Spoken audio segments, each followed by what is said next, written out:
नमस्कार, देवभूमि समाचार में आप सभी का स्वागत है। मैं हूं आपके साथ प्रज्ञा मिश्रा। बुलेटिन की शुरुआत करेंगे बड़ी और अहम खबर के साथ। तो सबसे पहले बात कर लेते हैं, पौड़ी पहुंचे कैबिनेट मंत्री सतपाल महाराज ने विकास भवन सभागार में विकास कार्यों को लेकर अधिकारियों के साथ समीक्षा बैठक की। हालांकि बैठक उस समय विवादों में घिर गई जब कांग्रेस पार्टी कार्यकर्ताओं ने सभागार के बाहर जमकर नारेबाजी शुरू कर दी। कांग्रेस नेताओं का आरोप है कि क्षेत्र में गुलदार के हमलों से लगातार लोग जान गंवा रहे हैं, लेकिन इस गंभीर मुद्दे पर मंत्री की ओर से कोई ठोस बयान नहीं दिया गया। वहीं चर्चित पंकज प्रकरण पर भी मंत्री की चुप्पी को लेकर कार्यकर्ताओं में भारी नाराजगी देखने को मिली। प्रदर्शन कर रहे कांग्रेस नेताओं ने आरोप लगाया कि बैठक से मीडिया को बाहर रखा गया है, जबकि अंदर बीजेपी कार्यकर्ताओं की मौजूदगी रही। उनका कहना है कि लोकतंत्र के चौथे स्तंभ मीडिया को बाहर कर बंद कमरे में बैठक करना कई सवाल खड़े करता है। वहीं मंत्री सतपाल महाराज ने कहा कि उन्हें इस बात की जानकारी नहीं कि मीडिया को बाहर जाने के लिए किसने कहा। उन्होंने कांग्रेस के प्रदर्शन को दुर्भाग्यपूर्ण बताते हुए आरोप लगाया कि प्रदर्शन के दौरान सरकारी संपत्ति को नुकसान पहुंचाने का प्रयास किया गया। मंत्री ने गुलदार के बढ़ते आतंक को लेकर कहा कि इस संबंध में उच्च अधिकारियों के साथ कई बार वार्ता हो चुकी है और प्रभावित क्षेत्रों में गश्त बढ़ाने और लोगों की सुरक्षा के लिए आवश्यक निर्देश जारी किए गए हैं।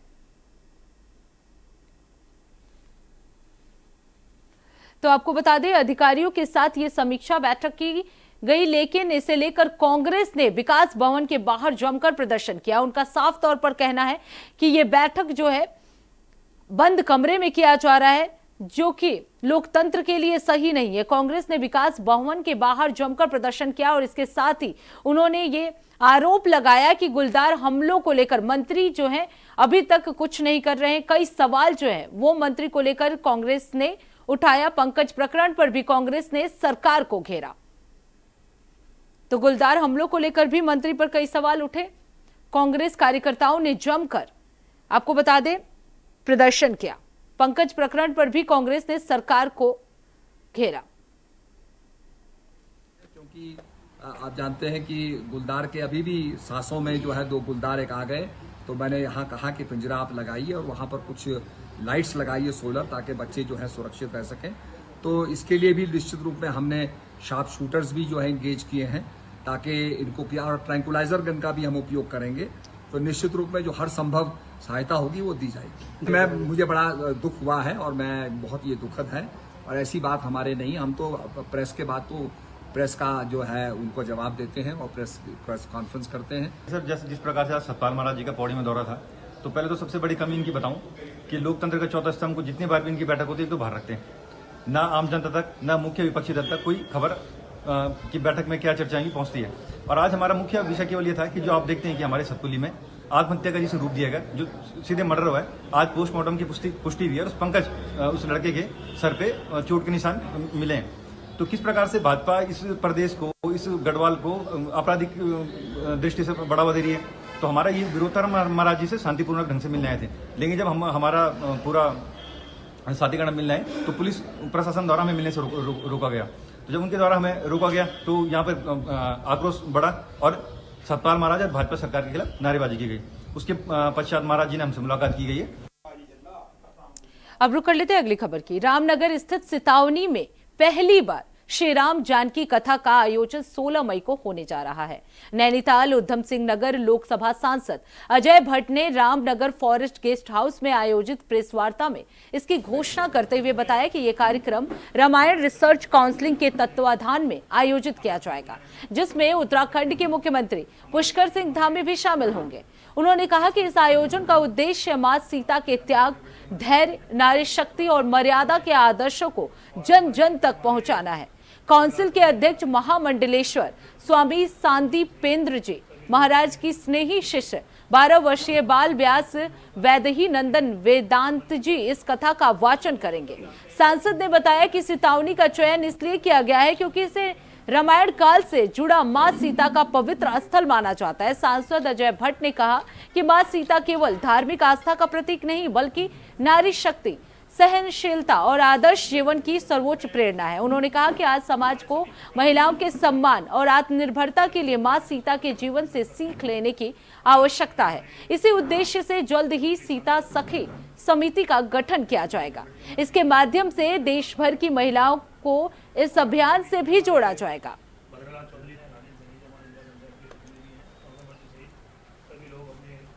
मैं देश के गृह मंत्री जी को धन्यवाद देता हूं और आभार प्रकट करता हूं कि उन्होंने 8 अगस्त 2025 को अभी हाल में ही पुनौरा धाम में सीतामढ़ी में माता सीता के भव्य मंदिर की आधारशिला रखी है। जिस तरह से अयोध्या में भव्य मंदिर बना है उसी तरह से वहाँ पर भी भव्य मंदिर बनेगा, जिसमें वहाँ के तत्कालीन मुख्यमंत्री श्रीमान नीतीश कुमार जी उनके साथ में थे। और उसके बाद उसी के बगल में बखरी एक वहाँ पर मठ है, राम जानकी मठ, जिसमें विश्वामित्र जी ध्यान लगाते थे, ऐसी किंवदंती है। वो भी अति जीर्णोद्धार, अति जर्जर हो चुका है।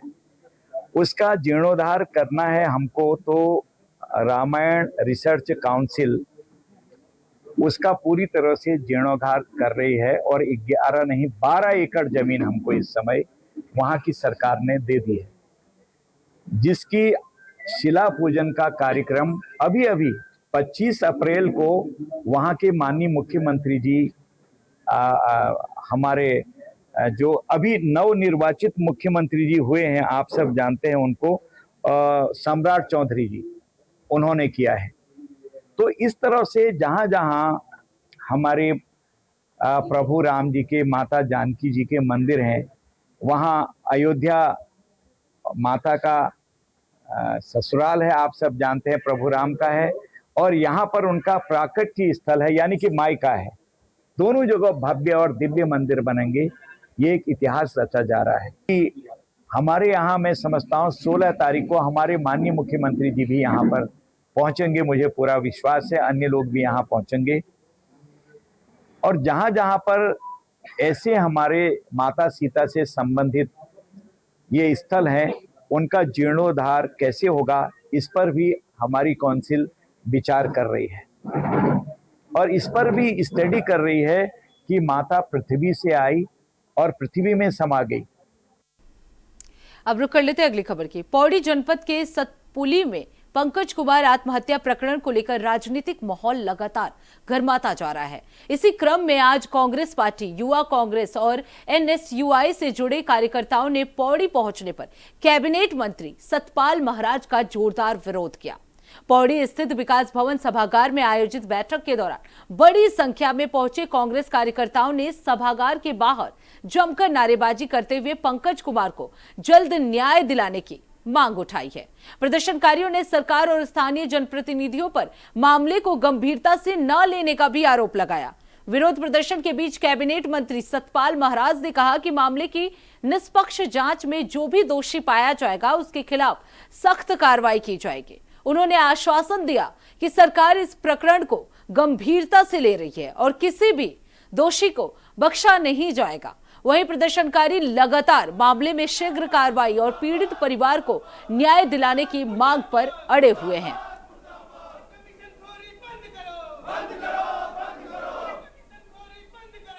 बहुत दुखद है और बहुत ही मैं समझता हूं कि दुखद ये घटना घटी है और निश्चित रूप में इस समय जांच चल रही है। मुझे कहना कुछ उचित नहीं होगा, पर इतना मैं आपको विश्वास दिलाता हूं कि जो दोषी होगा उस पर सख्त कार्रवाई की जाएगी और उसे दंडित किया जाएगा। जो पुलिस जो है दोगला व्यवहार इस प्रदेश में कर रही है वो ना हो। कानून व्यवस्था एकदम ठप हो चुकी है। सतपुली की जो घटना है, एडिशनल एसपी उस दिन आए थे, उन्होंने कहा था कि जो पंकज जो सुसाइड केस है, जिसने आत्महत्या कर ली थी, 3 दिन में उसका हम आपको पूरा रिपोर्ट दे देंगे और उसके जो व्यक्ति इसमें मतलब दोषी है उसके खिलाफ एफआईआर करेंगे। लेकिन अभी तक कुछ नहीं हुआ है, वो अभी तक घूम रहे हैं। लेकिन इन्होंने कहा था पुलिस वालों ने कि हमने लाइन हाजिर किया है, लेकिन अभी तक ऐसा कुछ नहीं है। देखिए, आज सतपाल महाराज पौड़ी आए थे बैठक लेने के लिए। हमारा ये विरोध था कि सतपुली में एक पंकज कुमार, जो कि दलित समाज से आता है, उसको पुलिस ने इतना प्रताड़ित किया कि वह सतपुली के पुल पर लटक कर उसने अपने आप को फांसी लगा ली। लेकिन उस पुलिस वाले को केवल लाइन हाजिर करके छोड़ दिया गया। तो हमारी मांग थी कि उस पर एफआईआर हो और मुकदमा दर्ज कर उस पर जो दोषी है उस पर कार्रवाई किया जाए। अब रुक कर लेते हैं अगली खबर की। नैनीताल की कृष्णापुर में आपदा प्रभावित इलाके का कुमायूं आयुक्त और सचिव दीपक रावत ने स्थलीय निरीक्षण किया। ये क्षेत्र 4 मई की शाम उस समय सुर्खियों में आया जब पहाड़ी से भारी भरकम बोल्डर गिरकर सड़क पर खड़ी एक कार पर आकर रुक गया, जिससे नीचे स्थित आवासीय क्षेत्र सुरक्षित बच गया। निरीक्षण के दौरान आयुक्त ने संबंधित विभागों को सीसी मार्ग की मरम्मत और पहाड़ी से गिरने वाले बोल्डरों की रोकथाम के लिए आवश्यक कार्य करने के निर्देश दिए। दीपक रावत ने मौके पर मौजूद अधिकारियों और स्थानीय लोगों से क्षेत्र की समस्याओं की जानकारी ली। उन्होंने सिंचाई विभाग को बोल्डर को तोड़कर सड़क से हटाने और भविष्य में पत्थरों के गिरने को रोकने के लिए ठोस उपाय करने के निर्देश दिए। साथ ही लोक निर्माण विभाग को कृष्णापुर से कूड़ा खड्ड तक दोपहिया वाहनों की आवाजाही के लिए सर्वे कर रिपोर्ट तैयार करने को भी कहा है। स्थानीय लोगों ने भी आयुक्त के समक्ष अपनी विभिन्न समस्याएं रखी, जिनके शीघ्र समाधान का आश्वासन दिया गया। तो आपको बता दें, कृष्णापुर में आपदा प्रभावित क्षेत्र का निरीक्षण करने के लिए आयुक्त दीपक रावत ने कई मरम्मत के निर्देश दिए। बोल्डर गिरने के घटना पर यह कार्रवाई जो है वो तेज की गई है। सीसी मार्ग सुधार के लिए विभाग को यह आदेश दिए गए। तो आपको बता दें, कुमायूं आयुक्त दीपक रावत जो है वो मौके पर पहुंचे। कृष्णापुर में जो है बोल्डरों के गिरने की वजह से ये कार्रवाई जो है वो तेज की गई है। सीसी मार्ग सुधारने के आदेश जो है वो दीपक रावत की तरफ से दी गई है। इसके साथ ही जो लोग अपनी समस्या को लेकर वहां पहुंचे थे, उनके निस्तारण के भी आश्वासन दीपक रावत की तरफ से दिया गया। तो कृष्णापुर में यह आपदा प्रभावित क्षेत्र का निरीक्षण दीपक रावत ने किया।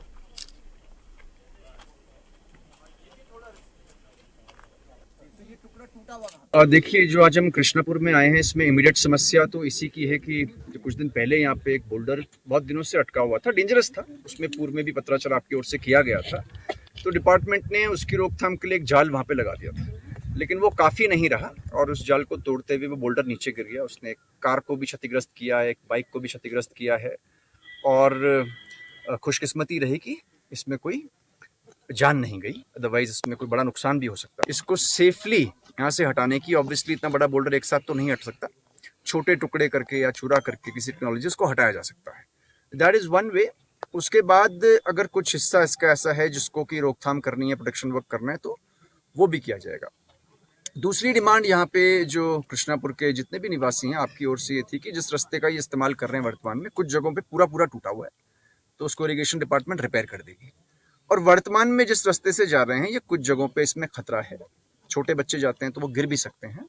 तो पहले तो अभी क्योंकि बलिया नाले वाला कुछ काम चल रहा है, तो जिस रास्ते में वर्तमान में लोग जा रहे हैं उसी को हम फिलहाल ठीक कर रहे हैं और रेलिंग्स लगा देंगे, वो टेम्पररी है।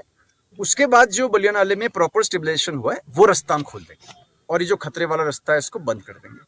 और एक और डिमांड यहाँ पे लोगों ने मुझे बताई है कि एक कूड़ा खड्ड का पैदल रास्ता है जो एक पर्टिकुलर पॉइंट तक जाता है, और जो नॉर्मल ग्राउंड है जहाँ पे अभी हम खड़े हैं, इन दो पॉइंट्स को अगर जोड़ दें तो एक वैकल्पिक कनेक्टिविटी भी यहाँ के लोगों की नैनीताल जाने के लिए मिल सकती है। और आपकी डिमांड है कि इसको 2 व्हीलर के लिए कर दिया जाए।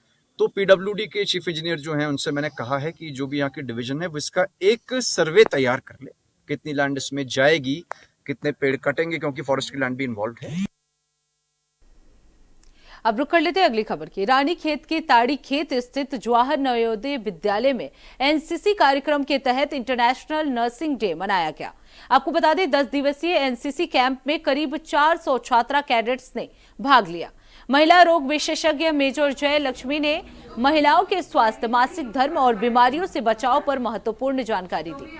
वहीं हल्द्वानी से आए मनोरोग विशेषज्ञ सलाहकार मिस देविका ने मानसिक स्वास्थ्य और गुड टच बैड टच के बारे में जागरूक किया। कैंप का संचालन कर्नल पीवी कुलकर्णी के नेतृत्व में किया गया।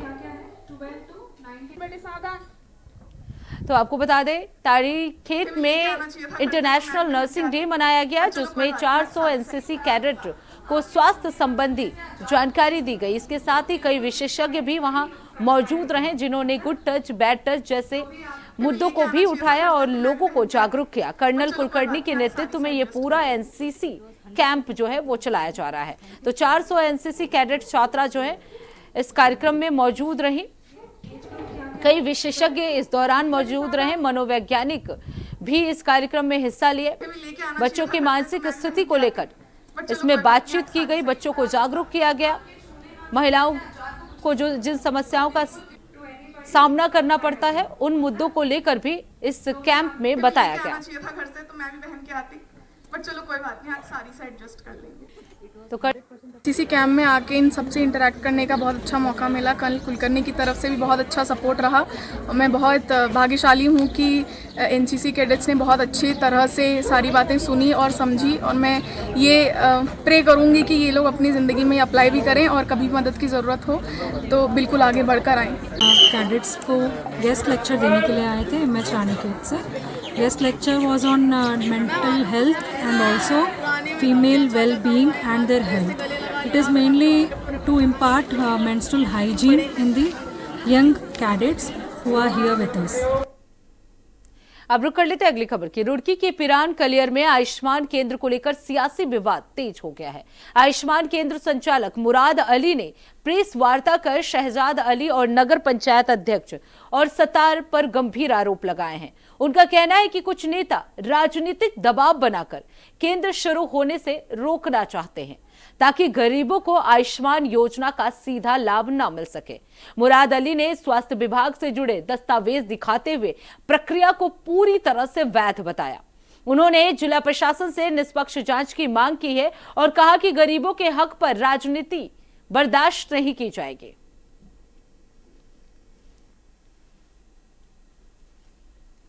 तो आपको बता दें, आयुष्मान केंद्र को लेकर निष्पक्ष जांच की मांग जो है वो की गई है।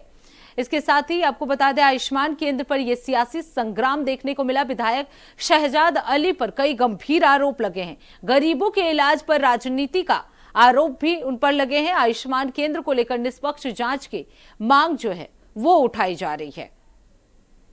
तो आपको बता दें, आयुष्मान केंद्र पर यह सियासी संग्राम जो है वो देखने को मिला है। प्रशासन से निष्पक्ष जांच की मांग की गई है और कहा गया है कि गरीबों के हक पर राजनीति जो है किसी तरह से बर्दाश्त नहीं की जाएगी। तो विधायक शहजाद अली पर कई गंभीर आरोप लगे हैं। गरीबों के इलाज पर राजनीति का आरोप भी लगाया गया है। आयुष्मान केंद्र को लेकर निष्पक्ष जांच की मांग की गई है।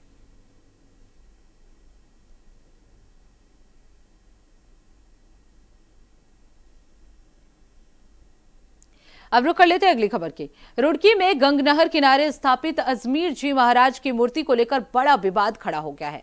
सिंचाई विभाग ने अतिक्रमण हटाने की कार्रवाई करते हुए मूर्ति के स्लैब को जेसीबी से तुड़वा दिया और आसपास की दीवार और गेट को भी तोड़ दिया गया, जिसके बाद स्वर्णकार समाज में भारी नाराजगी देखने को मिल रही है। सिंचाई विभाग के एसडीओ पुलिस बल के साथ मौके पर पहुंचे और जेसीबी की मदद से स्लैब को हटवाया गया है। कार्रवाई के दौरान किसी भी अप्रिय स्थिति से निपटने के लिए भारी पुलिस बल तैनात रहा। सिंचाई विभाग एसडीओ का कहना है कि हमें उच्च अधिकारियों से इस स्थान को अतिक्रमण मुक्त कराने के निर्देश मिले थे, उसी के तहत ये कार्रवाई की गई है। यदि निर्माण कराने वाले जानकारी मिलती है तो नियमानुसार आगे की कार्रवाई की जाएगी। विभागीय अधिकारियों का कहना है कि गंगनहर किनारे सिंचाई विभाग की जमीन पर अवैध रूप से स्थापित अन्य मूर्तियों के खिलाफ भी जल्द कार्रवाई की जाएगी। बताया जा रहा है कि करीब 4 महीने पहले स्वर्णकार समाज द्वारा घाट के पास अजमेर जी महाराज की विशाल मूर्ति स्थापित कर सौंदर्यीकरण कराया गया था। उस दौरान स्थानीय जनप्रतिनिधियों की मौजूदगी में भव्य कार्यक्रम और भंडारे का आयोजन भी हुआ था। समाज के लोगों का कहना है कि जब मूर्ति स्थापित हुई तब विरोध नहीं हुआ, जनप्रतिनिधि भी मौजूद थे। अब इस तरह की कार्रवाई कर हमारे पूर्वजों का अपमान किया जा रहा है, जिसे समाज बर्दाश्त नहीं करेगा। तो रुड़की में मूर्ति हटाने पर यह विवाद बढ़ गया। आपको बता दें, गंगनहर इलाके किनारे ये अतिक्रमण पर बुलडोजर चलाया गया। स्वर्णकार समाज ने कार्रवाई पर अपना विरोध जताया है। सिंचाई विभाग की कार्रवाई से पूरे इलाके में हड़कंप मच गया है। आपको बता दें, रुड़की में मूर्ति हटाने पर यह पूरा माहौल जो है वो गर्मा गया है।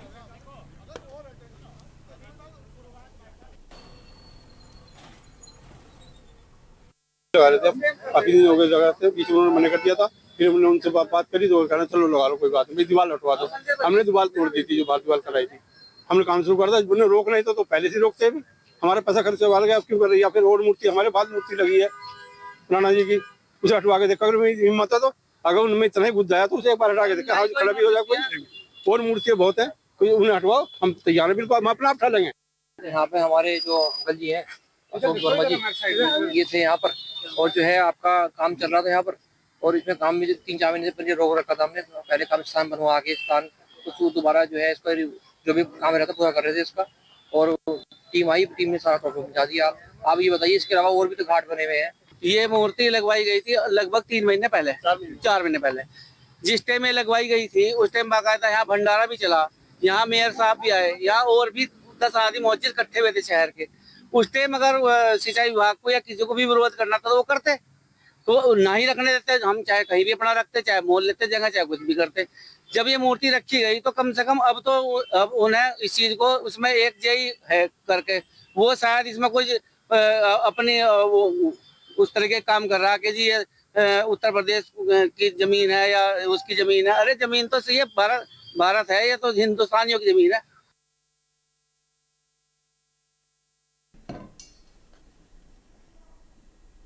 अब रुक कर लेते हैं अगली खबर की। देहरादून में दून पुलिस ने गुंडा अधिनियम के तहत एक आदतन अपराधी को ढोल नगाड़े बजाकर तरी पार किया।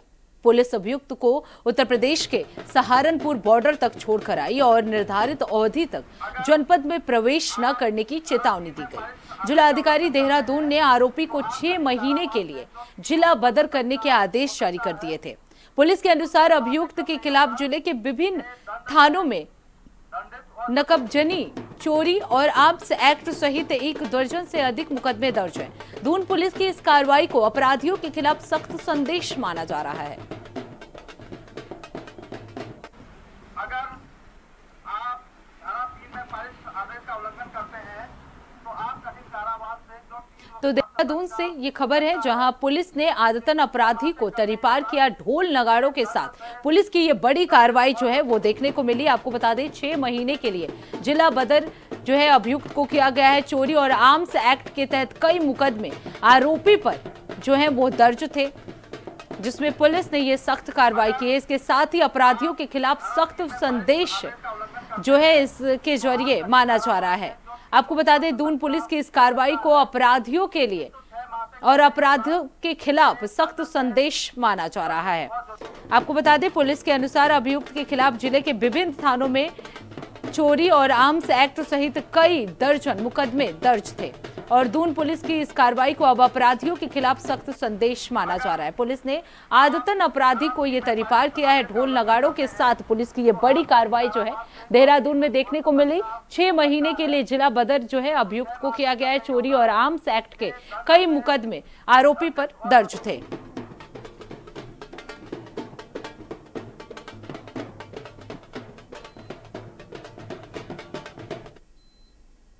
अब रुक कर लेते हैं अगली खबर की। टिहरी गढ़वाल को नशा मुक्त बनाने के अभियान के तहत मुनकीरेती पुलिस और एंटी नार्कोटिक्स टास्क फोर्स को बड़ी सफलता मिली है। आपको बता दें संयुक्त टीम ने चेकिंग अभियान के दौरान एक तस्कर को गिरफ्तार कर उसके कब्जे से 533 ग्राम चरस बरामद की है। एसएसपी श्वेता चौबे के निर्देशों पर जनपद में नशीले पदार्थों की तस्करी के खिलाफ विशेष अभियान चलाया जा रहा है। इसी क्रम में मुनिकीरेती थाना पुलिस और एएनटीएफ की टीम क्षेत्र में संदिग्धों की चेकिंग कर रही थी। तभी एक युवक को रोककर तलाशी ली गई, जिसके पास से भारी मात्रा में चरस बरामद हुआ।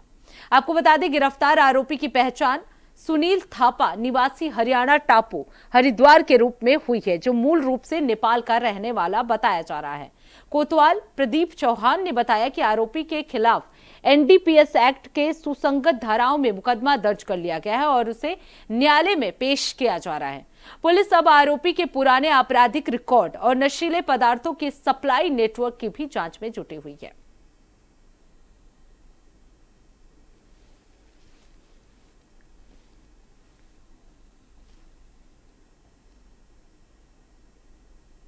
अब रुक कर लेते हैं अगली खबर की। चारधाम यात्रा और बढ़ते ट्रैफिक दबाव के बीच परिवहन विभाग ने वीकेंड पर विशेष चेकिंग अभियान शुरू कर दिया है।